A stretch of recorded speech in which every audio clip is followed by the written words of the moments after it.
இன்றே டவுன்லோட் செய்து உங்கள் ஃபேவரட் ஷோக்களை என்ஜாய் பண்ணுங்க. உங்க அப்பா என்ன டென்ஷன் பண்றதுக்காகவே எதையோ தூக்கிட்டு வராரு. தெரியலம்மா. என்னண்ணே திடீர்னு வெளியில போயிருக்கீங்க? ஒன்றும் இல்லைம்மா, ஒரு முக்கியமான வேலையா வெளியே போயிட்டு வந்தேன். வேண்டான்னு எதுவும் சொல்லக்கூடாது. வானதிக்கும் மாப்பிள்ளைக்கும் கல்யாணத்துல நான் எதுவுமே செய்யல, அதனால இதை ஏத்துக்கணும்.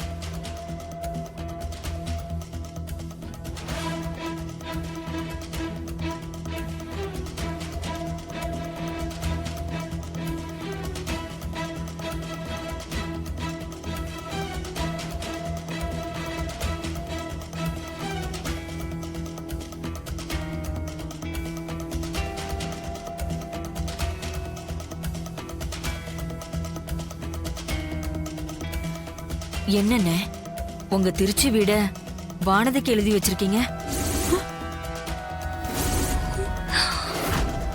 உனக்கு நான் என்னம்மா பண்ணிருக்கேன்? ஒரு பொண்ணுக்கு ஒரு அப்பா எதை செய்யலைனாலும் அவளை படிக்க வச்சிருக்கணும் இல்லையா? நான் அதை கூட செய்யாம விட்டுட்டேனேன்னு எனக்கு குற்ற உணர்ச்சியா இருக்குது. தயவு செஞ்சு இதை வாங்கிக்கங்க, இல்லைன்னா எனக்கு ரொம்ப வருத்தமா இருக்கும். அப்பா, நீங்க ஒரு வார்த்தையாவது என்கிட்ட கேட்டிருக்கலாம்ல. அப்பா மகளுக்கு கொடுக்கிற சீதனத்துக்கு எதுக்குமா அனுமதி கேட்கணும்? அதனாலதான் நான் அமுதா கிட்ட கூட கேட்கல. ஏங்க, நீங்க என்கிட்ட கேட்காம செஞ்சதெல்லாம் பரவாயில்லைங்க. ஆனா அது இப்பவே செய்யணும்னு என்னங்க அவசியமோ அவசரமோ? நம்ம காலத்துக்கு அப்புறம் செய்ய வேண்டியதானே? செய்யணும்னு நினைச்சா அத காலாகாலத்துல செஞ்சிடணும். இருக்கும்போதே செய்யலைன்னா அப்புறம் இல்லாதப்ப எப்படி செய்ய முடியும்? அண்ணே, எதுக்கு நல்ல நேரத்துல இப்படி எல்லாம் பேசிட்டு இருக்கீங்க? வானதி, வாங்கிக்கோ. அப்பா, வாங்கிக்கமா.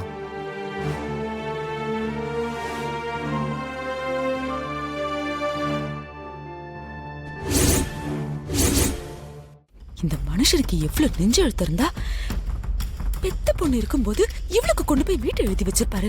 இல்ல, என் தலையெழுத்து. இந்த மனுஷனை கட்டிக்கிட்டு நான் படுற அவஸ்தை இருக்கட்டும்.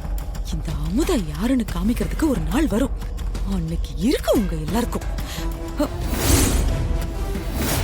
நீங்களே சொல்லுங்க, நாங்க ஏதோ பொண்ணுங்களை கட்டி கொடுத்துட்டு சம்மந்தி அம்மாவுக்கு ஒத்தாசையா இருக்கணுங்கிறதுக்காக தான் இங்க இந்த வீட்லயே இருக்கோங்க. ஆனா எங்க சம்மந்தி அம்மாவுக்கு திடுப்புன்னு கோவம் வந்தா எங்களை அவுட் ஹவுஸ்க்கு அனுப்பி வேடிக்கை பாக்குறாங்க. நாளைக்கே அவங்களுக்கு பெருசா ஏதாவது கோவம் வந்து எங்களை வீட்டை விட்டு வெளியே போங்கன்னு சொல்லிட்டா நாங்க எங்கங்க ஐயா போய் நிக்கிறது? நாங்க நல்லா வாழ்ந்த ஊர்ல வாடகை வீட்டுல போய் இருந்தோம்னா அந்த திருச்சியில பாக்குறவங்களா எங்களை அசிங்கமா பேச மாட்டாங்களா? இதெல்லாம் அந்த மனுஷன் கொஞ்சம் கூட யோசிக்காம இப்படி பண்ணிட்டாருன்னு தான் எனக்கு வருத்தமா இருக்குங்க. அம்மாடி, நீ இந்த நேரத்துல ஆனந்த கண்ணீர் வடிக்கணுமே தவிர ஆதங்கத்துல அழக்கூடாது. இப்ப என்ன உனக்கு வீடு இல்லன்னு தானே கவலை? நான் உனக்கு ஒரு வீடு வாங்கி தரேன். எல்லாருக்கும் முன்னாடி உன்னை பிடிக்கல, உன்னால என் வாழ்க்கையை கெட்டு போச்சுன்னு சொல்லியிருக்கேன். குடிச்சிட்டு வந்து புலம்பிருக்கேன். உண்மையை சொல்ல போனா மட்டமால நடத்திருக்கேன். ஏங்க, எதுக்குங்க இப்ப போய் அதெல்லாம் பேசிக்கிட்டேன்? அதெல்லாம் கடந்த காலங்க. நான் அது எல்லாத்தையுமே மறந்துட்டேன்.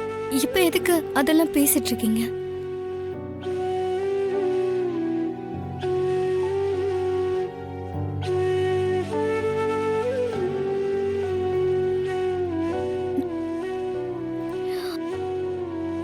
என்ன மன்னிச்சிருவானதே.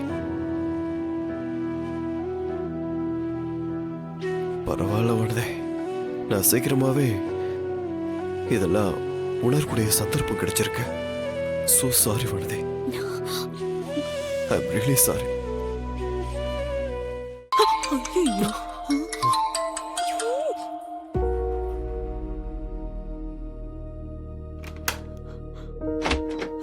நில்லுங்க.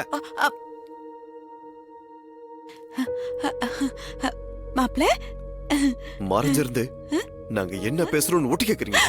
ஐயோ, என்ன நீங்க என்ன பார்த்து இப்படி ஒரு வார்த்தையை கேட்டுட்டீங்க? எனக்கு தெரியும் உங்களால இதை பார்த்துட்டு அமைதியாவே இருக்க முடியாதுன்னு. ஏதாச்சும் ஒண்ணு பண்ணி எப்படியாச்சும் என்னையும் வளர்ந்தியும் நிம்மதி இல்லாம ஆக்கணும்னு தானே இதெல்லாம் பண்ணிட்டு இருக்கீங்க. ஐயோ மாப்பிள்ள, அப்படியெல்லாம் ஒண்ணுமே இல்லைங்க. அப்ப ஏங்க இங்க வந்தீங்க? வீட்ல எல்லாரும் அங்க இருக்காங்க, நீங்க ஏங்க இங்க வந்தீங்க? அது அது என்ன அது இதுன்னு இருக்கீங்க? இங்க பாருங்க, இத்தனை நாள் நீங்க எப்படி எப்படியோ நடந்துக்கிட்டீங்க, பரவாயில்ல. ஆனா இனிமே எனக்கும் வானதிக்கும் நோட்டுக்குள்ள ஏதாச்சும் பிரச்சனை பண்ணும் நினைச்சீங்க, அப்புறம் நான் சும்மா இருக்க மாட்டேன். என்ன செய்வீங்க மாப்பிள்ள? இத சொல்லுங்க, நீங்க என்ன செய்வீங்க? நீங்களாவே எதையாவது மனசுல கற்பனை பண்ணிக்கிட்டு என்ன இப்ப மிரட்டி பாக்குறீங்க? என்ன பிரச்சனை உங்களுக்கு? எதுக்கு இப்ப அவர்கிட்ட ஏதேதோ பேசி வருத்தப்பட வைக்கிறீங்க? அது இல்லடா மாப்பிள்ள. மா, இங்க பாருங்க, நீங்க என்ன பண்ணாலும் நான் அதை பொறுத்துப்பேன், பேசாம தான் இருப்பேன். ஆனா நீங்க அவரை ஏதாவது சொன்னீங்கன்னா தப்பா எடுத்துக்காதீங்கம்மா, நான் சும்மா இருக்க மாட்டேன்.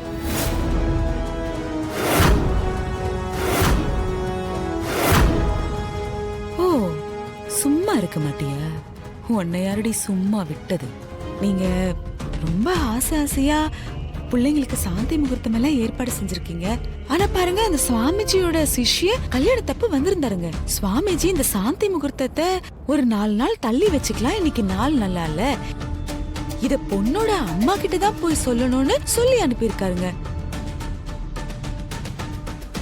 நான் அது உங்ககிட்ட வந்து சொல்றதுக்குள்ள நீங்க எல்லா ஏற்பாட்டையும் தடப்படலாம் செஞ்சிட்டீங்க. சரி, பரவாயில்ல. 4 நாள் தானே, ஆ, அதுக்கப்புறம் ரெடி பண்ணிக்கலாம். ம், தாமதமானாலும் நல்லதே நடக்கட்டும். நடக்குங்க, நடக்கும்.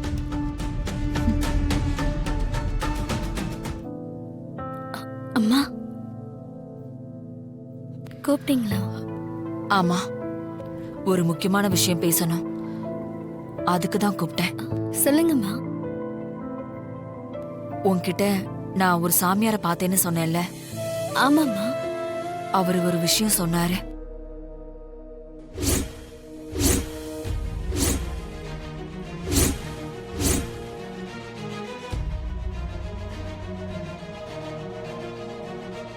நீ கொஞ்சம் கார்த்திக் கிட்ட பக்குவமா சொல்லிடு. ஆமா, அப்படியே சொல்லிடுறேன். வரேம்மா.